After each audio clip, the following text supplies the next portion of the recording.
안녕하세요. 반갑습니다. 성경을 하루 40장씩 읽어서 30일 동안 성경을 통독하는 이 과정에 참여하신 여러분들 진심으로 감사를 드립니다.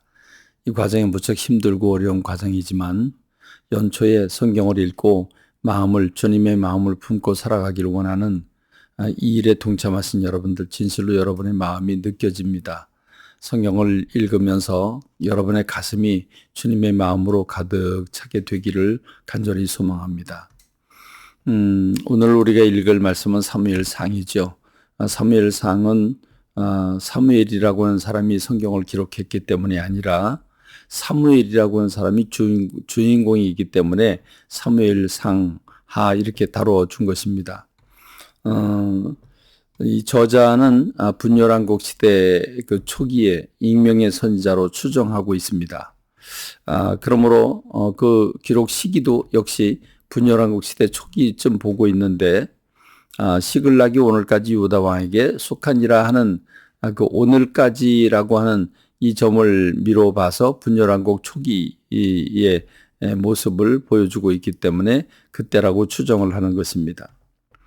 사무엘상은 이제 이스라엘 역사 가운데 이제 본격적인 왕정 시대로 돌입하게 되는데 이 왕정 시대를 어떻게 맞게 되었는가를 보여주는 것이 사무엘상이죠.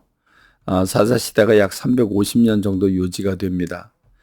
이 사사 시대는 사사를 통해서 예배도 주관을 하고 또 이스라엘 백성 전체를 이끌어가는 정치도 하게 되는 것이 사사입니다.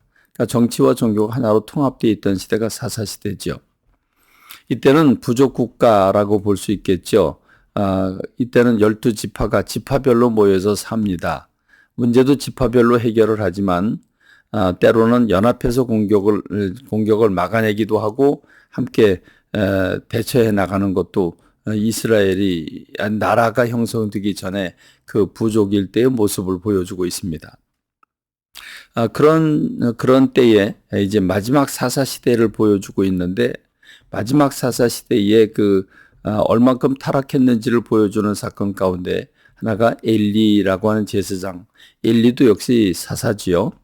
엘리라고 하는 사사가 또 제사장이 얼마나 타락했는지를 그 시대 사람들이 타락했는지 그리고 엘리의 두 아들을 통해서 얼마나 많이 타락했는지 그 모습을 보여줍니다. 하나님은 이 엘리를 끝으로 해서 이제 마지막으로 사무엘이라는 사사를 주님이 아예 선정을 해 주시는데 한나라고 하는 여인이 아기를 낳지 못하고 울며 불며 아파할 때 하나님께서 그 한나의 기도를 들으시고 사무엘이라고 하는 아들을 주십니다. 하나님께서 태 안에서부터 작정을 하고 그를 부르시기로 작정을 하신 거죠. 그래서 사무엘이 주님 앞에 부름받아 서너 살부터 성전에서 하나님의 일을 하게 되는 것이 성전에서 자라나게 되고 훈련받는 것이 사무엘입니다. 그래서 사무엘은 때묻지 않은 선지자. 사무엘은 성전 안에 살면서 하나님의 말씀에 붙들린 하나님의 종으로 일으켜지게 됩니다. 이 사무엘을 통해서 이제 사울이라고 하는 왕이 세워지게 되죠.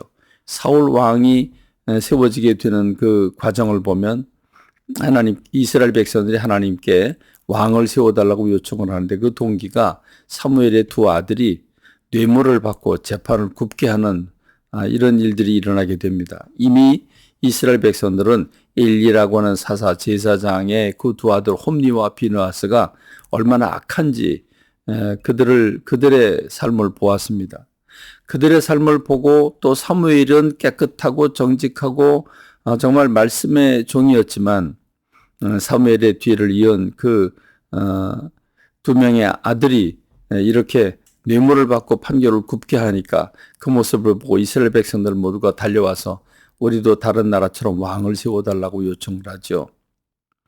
그래서 사무엘은 싫지만 하나님께서 이스라엘 백성들의 요구를 들어주십니다. 그런데 요구를 들어주신 그 마음이 아프지요.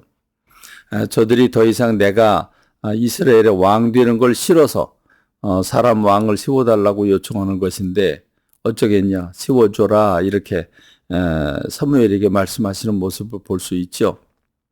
그래서 사무엘이 사울이라고 하는 왕을 세우게 되는데 이 사울이라고 하는 왕도 하나님이 지정을 하십니다. 성경은 이렇게 얘기를 하죠. 이스라엘 사람들 가운데 이 사람보다 더 준수한 사람은 없다라고 말합니다. 다시 말하면 최고의 사람, 겸손한 사람, 아버지 암나귀를 찾아서 수일 동안을 찾아 나서는 아주 성실한 사람, 그리고 자기를 부인하는 겸손한 사람, 그리고 종의 말도 듣고 또 선지자의 선지자를 찾아갈 때 내가 선지자에게 뭔가 살해를 해두지 않겠느냐 예의도 있고 그 질서도 아는 사람이 이 사울이었습니다. 하나님은 이런 사울이라고 하는 사람을 왕으로 세워주시죠. 이렇게 왕으로 세우고 난 뒤에 사무엘은 마지막으로 이제 자기가 정치에서 손을 떼면서 이스라엘 백성들에게 이스라엘 백성들이 분명하게 왕을 요구함으로 말미암아 죄를 지었다고 하는 사실을 아주 확연하게 깨닫게 해줍니다.